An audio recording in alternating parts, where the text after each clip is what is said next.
Bonjour très chers amis les poissons et soyez le bienvenu sur ma chaîne Intuition Desserine et j'espère que vous êtes bien. Allez c'est parti. Chut, reste là, ne bouge pas. Ce que tu es sur le point d'entendre, très peu de gens sont prêts à le recevoir. Non pas parce que c'est compliqué, mais parce que la plupart des gens passent leur vie à courir tellement vite qu'ils n'entendent plus les murmures de leur propre âme. Toi tu t'es arrêté, tu es là. Et ce simple fait raconte déjà quelque chose de profond sur l'endroit où tu en es dans ton parcours. Je vais te confier quelque chose que je perçois, et je te demande de ne pas chercher à l'analyser tout de suite. Laisse-le simplement entrer, comme une goutte de pluie chaude sur une terre assoiffée. Ce que tu appelles ta souffrance est en train de se transformer, pas de disparaître, de se transformer. Et la différence entre les deux est immense. Quand quelque chose disparaît, il ne laisse rien derrière lui. Quand quelque chose se transforme, il devient autre chose. Quelque chose de plus riche, de plus profond, de plus utile. Et c'est exactement ce processus qui est à l'œuvre dans ta vie en ce moment. La douleur que tu as portée, les épreuves que tu as traversées, les nuits lourdes et les matins gris, tout cela n'est pas en train de s'évaporer comme si rien ne s'était passé. Tout cela est en train de devenir le terreau d'une nouvelle réalité. Et cette nouvelle réalité, laisse-moi te la décrire parce que je la sens avec une netteté qui me surprend moi-même. Imagine un forgeron. Il prend un morceau de métal brut, informe, terne. Il le plonge dans le feu. Le métal rougit. Il souffre de la chaleur. Il perd sa forme initiale. Tout observateur extérieur pourrait croire que le métal est en train d'être détruit. Mais le forgeron sait. Il sait que ce passage par le feu est le seul chemin vers la lame, vers la beauté, vers la fonction, vers la puissance. Sans le feu, le métal reste un bloc inutile. Avec le feu, il devient une épée, un outil, une œuvre d'art. Tu es ce métal. Et le feu que tu as traversé n'était pas une punition, c'était une forge. Ce que Intuition des sirènes perçoit pour toi en cet instant, c'est que tu arrives au moment où le forgeron retire la lame du feu. Le métal est encore chaud, il rougeoie encore, mais la forme est là. La trempe est faite, il ne reste plus qu'à polir et à révéler l'éclat qui était caché sous la surface rugueuse. Il y a un mot que je voudrais installer entre nous comme une lanterne dans la nuit. Ce mot, c'est transmutation. La transmutation, c'est l'art de transformer le plomb en or.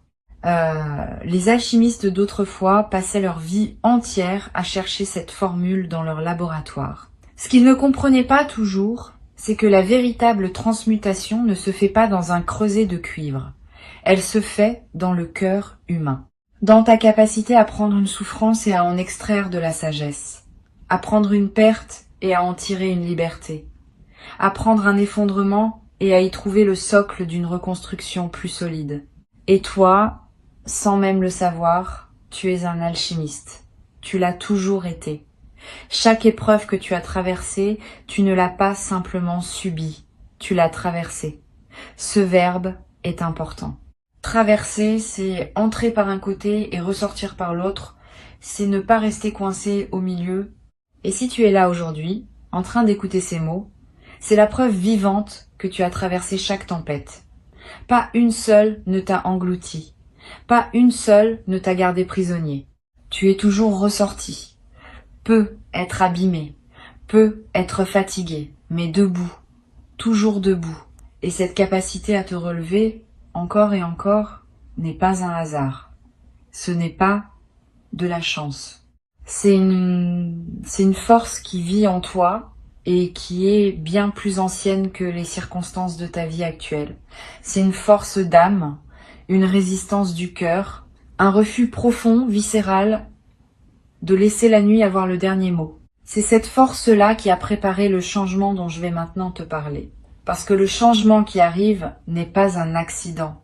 Ce n'est pas un coup de chance qui tombe du ciel sur quelqu'un qui n'a rien fait pour le mériter. C'est l'aboutissement naturel de tout ce que tu as construit dans l'invisible. Chaque fois que tu as choisi la gentillesse quand tu aurais pu choisir la colère. Chaque fois que tu as tendu la main quand tu aurais pu fermer le poing. Chaque fois que tu as continué à croire quand tout semblait te donner des raisons d'abandonner. Toutes ces petites décisions, ces micro-actes de foi quotidiens ont tissé un filet sous tes pieds. Un filet que tu ne pouvais pas voir, mais qui était là, qui est là, et qui maintenant est prêt à te porter vers quelque chose de nouveau. Je veux te parler de ce que signifie vraiment la fin d'une souffrance. Parce que c'est un concept que l'on comprend souvent mal. Quand on souffre, on imagine que la fin de la souffrance ressemble à l'opposé exact de ce qu'on vit. Si on est triste, on pense que la fin de la souffrance, c'est la joie permanente. Si on est seul, on pense que c'est la présence constante de quelqu'un. Si on est perdu, on pense que c'est une carte parfaite avec un itinéraire tracé au millimètre. Mais la vie ne fonctionne pas par opposition. Elle fonctionne par intégration. La fin de ta souffrance ne va pas ressembler à l'effacement de tout ce qui t'a fait mal. Elle va ressembler à un changement dans ta relation avec la douleur elle-même. Tu ne vas pas cesser de ressentir, tu vas cesser d'être emprisonné par ce que tu ressens. C'est comme la différence entre être sous l'eau et nager. Dans les deux cas, tu es dans l'eau. Mais dans un cas, tu te noies et dans l'autre, tu avances. Ce qui est en train de se mettre en place pour toi, c'est cette capacité à nager, à te mouvoir dans les courants de la vie avec une aisance que tu n'as jamais connue. Les vagues seront toujours là, elles font partie de l'océan. Mais toi, tu ne seras plus submergé. Tu sauras les lire, les anticiper, les chevaucher. Et cela change absolument tout dans l'expérience quotidienne de vivre. Pense un instant à la dernière fois où tu as ri sans raison. Pas un rire provoqué par une blague ou par une situation comique. Un rire qui a surgi de nulle part, du fond de toi, comme une source souterraine qui jaillit. Si tu te souviens de ce moment, tu sais de quoi je parle. Ce rire-là, c'est la signature de ton âme. C'est le son qu'elle fait quand rien ne l'empêche d'être elle-même. Quand les couches de protection, de méfiance, de douleur accumulées se fissurent suffisamment pour laisser passer la lumière d'origine, le changement qui arrive va multiplier ces moments, ces éclats de joie spontanée, ces instants où tu te surprendras à sourire, sans raison. Ces matins où tu ouvriras les yeux et où la première pensée qui te traversera ne sera pas une inquiétude mais une curiosité, une envie, un élan. Cela ne veut pas dire que chaque jour sera parfait. Cela veut dire que ta ligne de base va changer. La fréquence fondamentale sur laquelle tu vibres va monter d'un cran. Les jours difficiles seront toujours là, mais ils seront des exceptions au lieu d'être la norme. Et surtout, tu auras les ressources intérieures pour les accueillir sans qu'ils te détruisent. Je veux maintenant te parler de quelque chose que peu de gens remarquent quand ils sont en pleine transition. C'est ce que j'appelle la réorganisation silencieuse. Quand un grand changement se prépare dans ta vie, les premiers signes ne sont pas spectaculaires. Ils sont subtils, presque imperceptibles. C'est un goût différent dans ta bouche le matin. Une envie soudaine de ranger un tiroir que tu n'avais pas ouvert depuis des mois. Un livre qui t'attire sans que tu saches pourquoi. Une musique qui te fait pleurer alors qu'elle ne t'avait jamais touché auparavant. Un besoin nouveau de silence. Ou au contraire, un besoin soudain de mouvement, de sortir, de respirer un air différent. Ces micro-signaux ne sont pas anodins. Ce sont les premiers tremblements d'un continent intérieur qui se déplace. La tectonique de ton âme est en mouvement. Et comme les plaques tectoniques de la Terre, ces mouvements sont lents, profonds et irréversibles. Quand un continent bouge, il ne revient pas en arrière. Quand ton âme se déplace vers une nouvelle position, elle ne recule pas. Observe ces signes avec tendresse. Ne les juge pas. Ne cherche pas à les expliquer. Contente-toi de les accueillir comme les messagers d'un printemps que tes yeux ne peuvent pas encore voir, mais que ton corps et ton intuition ont déjà détecté. Tu sais, il y a une intelligence dans le corps humain qui dépasse de loin tout ce que le cerveau peut concevoir. Ton corps sait des choses que ta tête ignore et réagit à des fréquences que ton mental ne peut pas capter. Et en ce moment, ton corps te parle. Il te dit, à sa manière, que quelque chose de beau se prépare. Peut être que tu le sens dans tes épaules qui se détendent légèrement, peut être dans ta respiration qui devient un peu plus profonde sans effort, peut être dans un appétit qui change ou dans un sommeil qui se modifie. Ton corps se prépare à accueillir une version de toi que tu n'as pas encore rencontrée. Fais-lui confiance. Il est ton allié le plus fidèle dans cette transformation. Il y a un aspect de ce changement que je veux aborder avec toi et c'est peut être le plus délicat. C'est la question du mérite. Quelque part en toi, il peut être une voix qui murmure que tu ne mérites pas que les choses s'améliorent, que tu as fait trop d'erreurs, que tu as blessé des gens, que tu as pris des mauvaises décisions, que tu as gaspillé du temps, de l'énergie, des opportunités. Et cette voix, elle peut être même des arguments convaincants, des souvenirs précis, des preuves accablantes. Mais cette voix confond deux choses. Elle confond la responsabilité et la condamnation. Être responsable de ses erreurs, c'est sain, c'est mature, c'est nécessaire. Mais se condamner soi-même à une souffrance perpétuelle à cause de ses erreurs, ce n'est ni sain, ni juste, ni utile. La vie n'est pas un tribunal. Elle n'émet pas de sentence définitive. Elle offre des cycles, des renouvellements, des secondes chances, des troisièmes chances, des centièmes chances. Parce que la vie comprend quelque chose que le mental humain a du mal à saisir. Chaque erreur est un apprentissage et chaque apprentissage rapproche de la lumière. Tu mérites ce qui vient, non pas parce que tu es parfait, mais précisément parce que tu ne l'es pas. Parce que malgré tes imperfections, malgré tes chutes, malgré tes zones d'ombre, tu as continué à avancer. Tu n'as pas renoncé à toi-même. Et ce simple fait, ce refus discret de baisser les bras est la chose la plus noble et la plus courageuse qu'un être humain puisse faire. L'énergie que capte Intuition des sirènes pour toi porte en elle cette nuance essentielle. C'est pas un changement qui va te demander de devenir quelqu'un d'autre. C'est un changement qui va te permettre d'être enfin toi-même, pleinement, sans honte et sans masque. Tout ce que tu as refoulé, tout ce que tu as caché, tout ce que tu n'as pas osé montrer au monde par peur du jugement, c'est exactement cela qui constitue ton trésor. Les parties de toi que tu considères comme des faiblesses sont en réalité tes forces les plus rares. Ta sensibilité que le monde t'a peu être appris à cacher est une antenne qui capte des réalités invisibles aux autres. Ta profondeur émotionnelle qu'on t'a peu être reprochée est la raison pour laquelle tu comprends les gens mieux qu'ils ne se comprennent eux-mêmes. Ta tendance à tout ressentir intensément, que tu as peu être vécu comme un fardeau, est en réalité un don. Et ce don est sur le point de trouver sa place dans le monde, sa vraie place. Pas celle que les autres ont définie pour toi, pas celle que la société attend de toi. Ta place à toi. Celle qui a la forme exacte de ton âme. Je perçois quelque chose de très spécifique.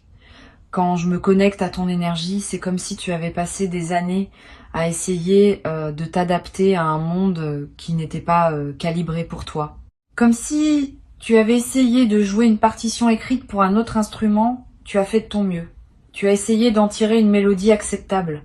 Mais au fond de toi, tu sentais que le son n'était pas juste, que quelque chose manquait, que tu n'étais pas à ta place. Ce sentiment ne venait pas d'un défaut en toi. Il venait du fait que tu jouais la mauvaise partition. Et ce qui change maintenant, c'est pas toi. C'est la partition. La vie est en train de te présenter une nouvelle musique.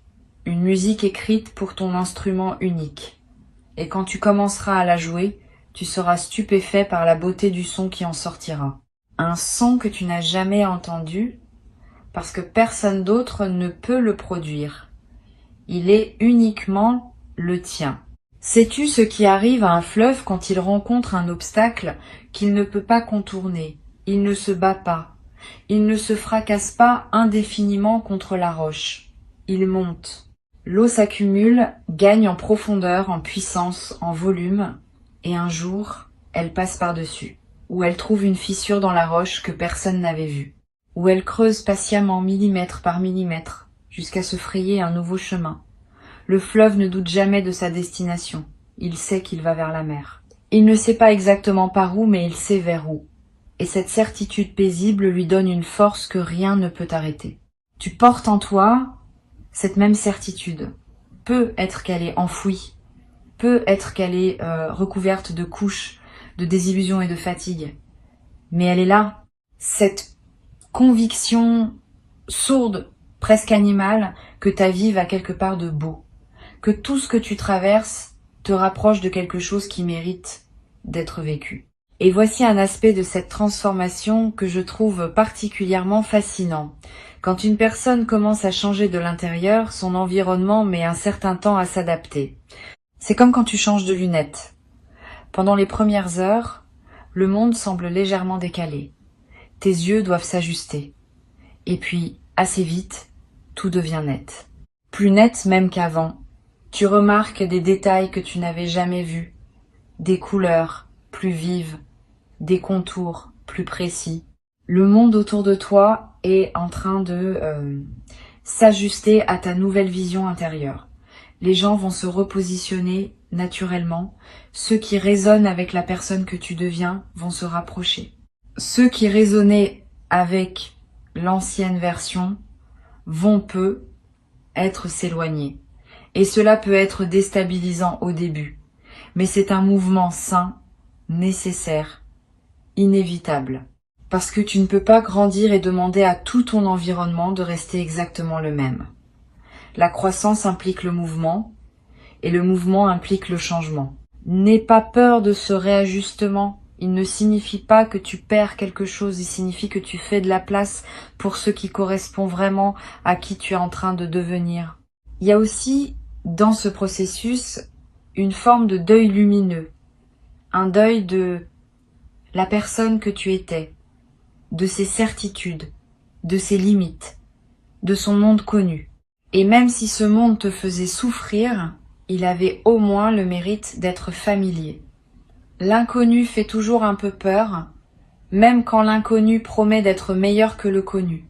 C'est normal, c'est humain. Ne te reproche pas cette peur. Accueille-la, remercie-la même, parce qu'elle te prouve que tu es en train de franchir un véritable seuil. On n'a pas peur quand on reste sur place. On a peur quand on avance vers quelque chose de grand. Et ce vers quoi tu avances est grand. Pas grand au sens extérieur du terme. Grand au sens intérieur. Grand comme la paix. Grand comme la cohérence. Grand comme la sensation de se réveiller le matin et de ne plus avoir besoin de porter un masque pour affronter la journée. Maintenant, je veux te parler de la manière dont ce changement va se manifester dans ton quotidien. Pas dans des termes vagues ou abstraits, mais de façon tangible. Tu vas commencer à remarquer que les situations qui te drainaient auparavant n'ont plus le même effet sur toi. Non pas parce qu'elles ont changé, mais parce que tu ne réagis plus de la même façon. Là où tu aurais absorbé la négativité comme une éponge, tu vas la laisser glisser sur toi. Non pas par indifférence, mais par discernement. Tu sauras instinctivement ce qui te concerne et ce qui ne te concerne pas. Ce qui mérite ton énergie et ce qui n'en mérite pas. Cette capacité de tri émotionnel est l'un des signes les plus clairs d'une élévation intérieure. Elle ne s'enseigne pas dans les livres. Elle s'acquiert par l'expérience vécue et par la maturité de l'âme. Tu vas aussi remarquer un changement dans la qualité de tes pensées. Les pensées parasites, ces boucles mentales qui te maintenaient éveillé la nuit, vont commencer à perdre de leur emprise. Elles ne vont pas disparaître d'un coup où le mental est tenace, mais elles vont s'espacer. Et dans les espaces entre ces pensées, tu trouveras quelque chose que tu n'avais peu être plus connu depuis longtemps. Le calme. Pas le calme forcé de celui qui médite parce qu'on lui a dit que c'était bon pour lui. Le calme naturel de celui qui n'a plus besoin de fuir ses propres pensées. Le calme de celui qui est en paix avec son paysage intérieur. Ce calme va devenir ton refuge et ta force. Pas un refuge où tu te caches du monde, mais un refuge d'où tu t'élances vers le monde. Avec plus de clarté, plus de présence, plus de joie. Et la joie dont je parle n'est pas l'euphorie passagère que procure un événement heureux. C'est une joie de fond, une joie structurelle. Comme la note fondamentale d'un accord de musique, celle sur laquelle toutes les autres notes s'appuient. Cette joie-là ne dépend pas de ce qui se passe autour de toi. Elle dépend de ce qui se passe en toi. Et ce qui se passe en toi, en ce moment même, est en train de poser les fondations de cette joie durable. Il y a un paradoxe magnifique dans ce que tu vis. Tu as cherché pendant longtemps la sortie de ta souffrance. Tu as cherché des portes, des clés, des solutions. Tu as demandé des réponses à l'extérieur. Et ce que tu découvres maintenant, c'est que la porte était ouverte depuis le début. Tu ne la voyais pas parce que tu regardais dans la mauvaise direction. La sortie de ta souffrance n'était pas devant toi, elle était en toi. Ce n'est pas un cliché, c'est la vérité la plus concrète qui existe. Parce que le jour où tu changes la manière dont tu te regardes toi-même, le monde entier se réorganise autour de cette nouvelle vision. Les mêmes rues, les mêmes visages, les mêmes journées, mais vues à travers des yeux neufs. Des yeux lavés par tout ce que tu as pleuré. Des yeux adoucis par tout ce que tu as compris. Des yeux rendus perçants par tout ce que tu as refusé de laisser te détruire. Ces yeux-là, ce sont les tiens maintenant. Et le monde qu'ils voient est un monde rempli de possibilités que tu ne soupçonnais pas. Je sens que tu es en train d'arriver à un endroit de ton parcours où les pièces du puzzle commencent enfin à s'assembler. Pas tout en même temps, mais suffisamment pour que tu aperçoives le dessin. Pour que tu comprennes que ce qui te semblait chaotique avait en réalité un ordre caché. Un ordre bienveillant, un ordre qui travaillait pour toi-même quand tu pensais que tout travaillait contre toi. Il y a un mot japonais, kintsugi, qui désigne l'art de réparer la poterie brisée avec de la poudre d'or. Au lieu de cacher les fissures, on les met en lumière, on les rend précieuses. Et l'objet réparé est considéré comme plus beau que l'objet intact parce qu'il porte son histoire dans ses veines dorées. Tu es cet objet. Tes fissures ne sont pas des défauts, ce sont des lignes d'or. Et le changement qui arrive dans ta vie est précisément ce processus de dorure. Tes blessures deviennent des ornements. Tes cicatrices deviennent des preuves de ta force. Ce que tu pensais être les traces de ta destruction devient la cartographie de ta renaissance. C'est peu être la chose la plus belle que je puisse te dire aujourd'hui. Tu n'as pas été brisé pour rien. Tu as été brisé pour être reconstruit en plus beau. Et cette reconstruction n'est pas un espoir lointain. Elle est en cours. Elle se fait en toi, maintenant, à chaque instant, à chaque respiration. Et sais-tu ce que font les arbres qui ont survécu à un incendie de forêt? Leurs troncs portent les marques noires de la brûlure, leur écorce est craquelée, sombre, abîmée. Mais si tu observes attentivement, tu verras que ces arbres-là sont souvent les premiers à reverdir. Leurs racines protégées sous terre pendant que le feu faisait rage en surface, ont continué à puiser l'eau et les nutriments dont l'arbre avait besoin.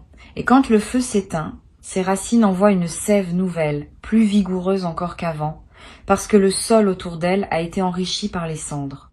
Le feu qui semblait destructeur a en réalité fertilisé la terre. Tes racines à toi sont intactes. Elles l'ont toujours été. Quoi que tu aies traversé en surface, quelle que soit l'intensité du feu qui a balayé ta vie, la partie la plus profonde de toi n'a jamais été atteinte. Et c'est de cette profondeur que monte maintenant la sève du renouveau. Tu le sens, cette énergie montante. Cette envie timide mais persistante de croire que les choses peuvent être différentes. Ce n'est pas de la naïveté, c'est de la sève. C'est la vie elle-même qui refuse de s'arrêter, qui refuse de te laisser tomber. Il y a une forme de grâce dans tout cela qui dépasse l'entendement humain. La manière dont la vie orchestre les renaissances a quelque chose de mystérieux et de profondément rassurant. Elle ne te demande pas de comprendre le mécanisme. Elle te demande simplement de lui faire confiance, de la laisser opérer en toi, de ne pas interférer avec le processus par ta peur ou ton impatience, de te laisser reconstruire avec la patience du kintsugi, veine d'or après veine d'or. La souffrance que tu as connue avait un sens que tu ne pouvais pas percevoir tant que tu étais dedans. C'est comme essayer de lire un livre en ayant le nez collé contre la page. Tu ne vois que des lettres floues, sans lien entre elles. Mais dès que tu prends du recul, les mots apparaissent. Les phrases se forment. Et l'histoire se révèle. Tu prends ce recul maintenant. Et l'histoire de ta vie commence à se lire d'une manière qui te coupe le souffle, Non pas parce qu'elle est tragique, mais parce qu'elle est belle. Parce qu'elle a une cohérence que tu ne soupçonnais pas. Parce que chaque chapitre, même les plus douloureux, a contribué à te rendre capable de vivre ce qui vient. Et ce qui vient, je te le répète, est à la mesure de ce que tu as traversé. L'univers a cette forme de justice poétique. Il ne te donne pas le bonheur que tu n'aurais pas su reconnaître. Il te le donne quand tu as assez mûri pour le voir, pour le goûter, pour le savourer pleinement, pour ne pas le gaspiller. Tu es prêt, tu es mûr, tu es à la hauteur. Et si une part de toi doute encore, si un coin de ton esprit résiste et se demande si ces mots s'appliquent vraiment à toi, je t'invite à poser ta main sur ton cœur un instant, sans son battement. Ce battement n'a jamais cessé, même dans tes pires moments. Ce battement est la preuve la plus simple et la plus irréfutable que la vie croit en toi, que la vie continue de miser sur toi, que la vie, dans sa sagesse silencieuse, te considère comme quelqu'un qui vaut la peine de battre pour. Et si la vie croit en toi, pourquoi ne croirais-tu pas en elle quand elle te dit que le meilleur est en route? Ce que tu as porté pendant si longtemps, ce poids invisible que personne ne voyait, cette fatigue qui n'était pas physique mais existentielle, ce sentiment d'être décalé par rapport au monde, tout cela est en train de s'alléger. Non pas parce que quelqu'un est venu te l'enlever des épaules, mais parce que tu as développé la force de le déposer toi-même. Et il y a un monde de différence entre les deux. Quand quelqu'un te libère, tu dépends de cette personne. Quand tu te libères toi-même, tu dépends de ta propre puissance. Et cette puissance ne peut plus jamais t'être retirée. C'est peut être la transformation la plus fondamentale de toutes, celle qui passe de la dépendance à la souveraineté, du regard tourné vers l'extérieur au regard tourné vers l'intérieur, de l'attente à l'action. Non pas une action frénétique, bruyante, épuisante, une action douce, guidée, inspirée. L'action de quelqu'un qui ne court plus après la vie, mais qui marche avec elle à son rythme, en confiance. Avant de clore cet espace que nous avons partagé, je veux que tu gardes une chose gravée en toi, une seule chose, si tu ne devais retenir qu'une seule idée de tout ce que tu viens d'entendre. La voici. Ta souffrance n'a jamais été ta destination, elle n'a jamais été ton adresse permanente, elle a toujours été un passage, un tunnel, et les tunnels par définition ont une sortie. Tu approches de cette sortie. La lumière au bout n'est pas un mirage, elle est réelle, elle est chaude, et elle t'attend avec la patience infinie de ce qui t'a toujours appartenu. Tu sais ce que font les papillons quand ils sortent enfin de leur chrysalide. Ils ne s'envolent pas immédiatement. Ils restent un moment accrochés à la branche, les ailes encore humides, encore froissées. Ils laissent le soleil les sécher. Ils laissent le vent les déployer. Et ce n'est que après ce temps de patience, ce temps d'acclimatation au monde nouveau dans lequel ils sont nés, qu'ils prennent leur envol. Ce moment de pause n'est pas de la faiblesse. C'est de la sagesse instinctive. C'est le corps qui sait qu'il faut se préparer avant de voler. Tu es dans ce moment de pause. Tes ailes se déploient. Le soleil de ta nouvelle vie les sèche doucement. Et bientôt, très bientôt, tu sentiras sous toi le courant d'air ascendant qui te portera vers des hauteurs que tu n'aurais jamais cru possibles. Pas parce que tu as été choisi par une force extérieure, mais parce que tu t'es choisi toi-même. Parce que, au milieu de tout ce que tu as traversé, tu as fait le choix silencieux et radical de continuer à croire en toi, en la vie, en la possibilité que demain soit différent d'hier. Et demain sera différent, il l'est déjà. Si tu es arrivé jusqu'ici, si tu as laissé chacun de ces mots se poser dans ton cœur sans les rejeter, c'est que le message d'intuition des sirènes était destiné à te trouver, pas à te convaincre, pas à te divertir, à te trouver, comme une lettre que l'univers avait écrite à ton nom et qu'il attendait le bon moment pour te remettre. Ce moment, c'est maintenant, et toi, tu es exactement là où tu dois être. Respire profondément, souris, même légèrement, et sache que la prochaine fois que tu ouvriras les yeux sur le monde, tu verras quelque chose que tu n'avais jamais vu avant. Non pas parce que le monde aura changé, mais parce que toi, tu auras changé. Et c'est tout ce qu'il fallait.